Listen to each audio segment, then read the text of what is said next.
بسم اللہ الرحمن الرحیم۔ محترم ناظرین، نماز کے متعلق ایک مسئلہ کہ امام کی تقلید کیسے کریں، اور یہ مسئلہ جو ہے مردوں کے ساتھ خاص ہے، چونکہ عورتوں کی جماعت نہیں ہوتی، تو اس لیے مرد حضرات جو ہیں وہ اس کو ذرا توجہ سے سنیں۔ مسجد کے اندر جماعت ہوتی ہے یا سفر کے اندر کہیں بھی جماعت کرا دیتے ہیں، یا بسا اوقات مسجد کی جماعت سے رہ جاتے ہیں کسی بھی عذر کی وجہ سے، جو شرعی عذر بنتا ہے، تو اب گھر کے اندر یا کہیں اور کسی کمرے کے اندر، روم کے اندر، گراؤنڈ کے اندر کہیں بھی لوگ جماعت کروا رہے ہیں، تو ظاہر ہے ایک بندہ ان کا امام بنے گا، باقی سارے مقتدی بنیں گے۔ تو اب امام کی اقتداء کیسے کریں، یہ سوال ہے۔ اس کا جواب بڑا آسان ہے، لیکن بہت سارے لوگوں کو پتہ نہیں ہوتا، وہ اس میں سستی کا شکار ہو جاتے ہیں، یا غلطی کا، جسے کہہ لیں غلطی کا شکار ہو جاتے ہیں۔ تو یہ مسئلہ آپ سمجھ لیں۔ مسئلہ یہ ہے کہ جب آپ مسجد میں حاضر ہوئے، جماعت شروع ہو رہی تھی، یہ شروع ہو چکی تھی، گراؤنڈ ہے، گھر کا کمرہ ہے، گھر کا صحن ہے، جہاں جماعت ہو رہی ہے، آپ جماعت کے ساتھ شامل ہوئے اور آپ نے نیت کی۔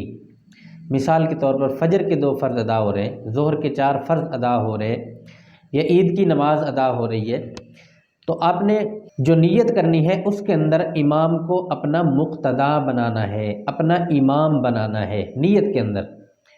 مثال کے طور پر فجر کی نماز میں آپ شامل ہو رہے ہیں، تو آپ نیت ایسے کریں گے کہ 2 رکعت نماز فرض، وقت نماز فجر۔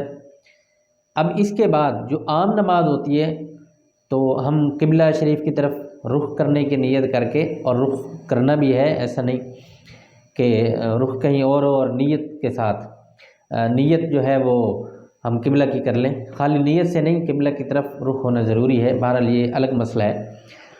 تو نیت کر کے ہم اپنی نماز شروع کر لیتے ہیں۔ جب امام کو اپنا مقتدا بنا رہے ہوتے ہیں، تو ہم اسی نیت کے ساتھ امام کی اقتداء کے الفاظ کہنے ہوتے ہیں، تب جا کے ہم امام کے مقتدی بن جاتے ہیں۔ پیچھے اس امام کے آخر میں کہہ کر پھر اللہ اکبر کہہ دینا ہے۔ یہ چاہے نماز کے شروع میں ہو تکبیر اولیٰ کے ساتھ، یا 1 رکعت 2 رکعت نکل جائے اس کے بعد آپ تشریف لائیں جماعت کے ساتھ، بہر صورت آپ نے نیت یہی کرنی ہے کہ میں اس امام کو اپنا مقتدا بنا رہا ہوں، میں اس شخص کو جو آگے کھڑا نماز پڑھا رہا ہے اس کو اپنا امام بنا رہا ہوں۔ بس اس چیز کا نام اقتداء ہے، اور اسی طریقے سے آپ اقتداء کر سکتے ہیں جماعت کے اندر اپنے امام کی۔ امید ہے مسئلہ سمجھ آ گیا ہوگا۔ اللہ رب العالمین ہم سب کی نمازوں کو قبول فرمائے اور پنجگانہ ادا کرنے کی توفیق نصیب فرمائے۔ پروردگار عالم ہم سب کے حالات پر اپنی خصوصی رحمت نازل فرمائے، اور رب کائنات ہم سب کو سچا دیندار بنائے۔